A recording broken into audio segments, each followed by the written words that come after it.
Je pense que la première fois, c'est quand j'arrive à la direction du budget, j'ai à peine 30 ans, et il y a une directrice du budget qui s'appelle Isabelle Bouillot. Donc très tôt, j'ai eu l'incarnation d'une autorité féminine à un des postes les plus importants de l'administration française. Non, je crois vraiment que c'est un réel enjeu. C'est un enjeu, encore une fois, d'efficacité pour moi. J'ai toujours pensé que les équipes mixtes sont plus efficaces. Le fait d'avoir nommé la première directrice générale femme du groupe Société Générale,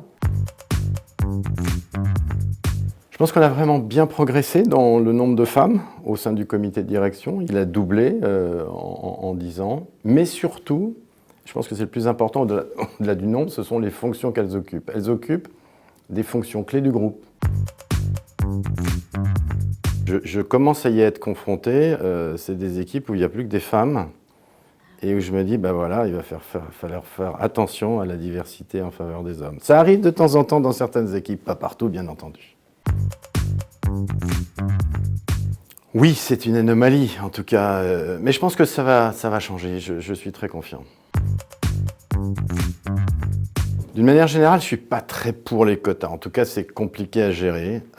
Mais force est de constater que quand je prends en tout cas les conseils d'administration, ça a fonctionné, avec un recul, un temps pour s'adapter. La dernière fois, je crois que c'est quand j'ai nommé à la direction de la stratégie du groupe, qui est évidemment alors là, un poste de très grande proximité pour moi, une femme. Son parcours, naturellement, a fait d'elle une candidate légitime à ce poste. La photo, au fond, où ce couple de chercheurs turcs vivant en Allemagne, qui vraiment incarne, au fond, un petit peu dans mon imaginaire, des Curie des temps modernes. Et quand on les voit en photo, je trouve qu'ils dégagent intrinsèquement un très grand équilibre, une parité. Mettez de côté, moi, ce que j'appelle le syndrome de l'imposteur. Je vois beaucoup de femmes avec d'énormes compétences, des parcours brillants, qui doutent encore de ce qu'elles peuvent savoir faire. Je ne crois pas que ce soit mission impossible. C'est quelque chose de difficile. Dans mon cas, j'ai quand même des enfants jeunes, et c'est vrai que je me demande si je leur donne assez de temps. Et en même temps, je pense qu'on y arrive, si on est notamment très discipliné dans l'utilisation de son temps, et si on arrive à garder des moments.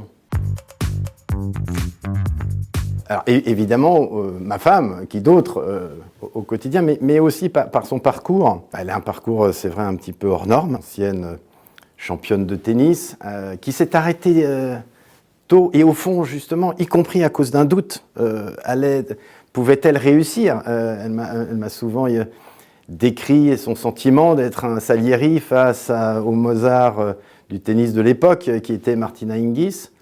Elle aurait probablement réussi en continuant dans le tennis. Et puis elle a totalement bifurqué, fait de brillantes études, et aujourd'hui, elle a construit une carrière en suivant aussi ses rêves.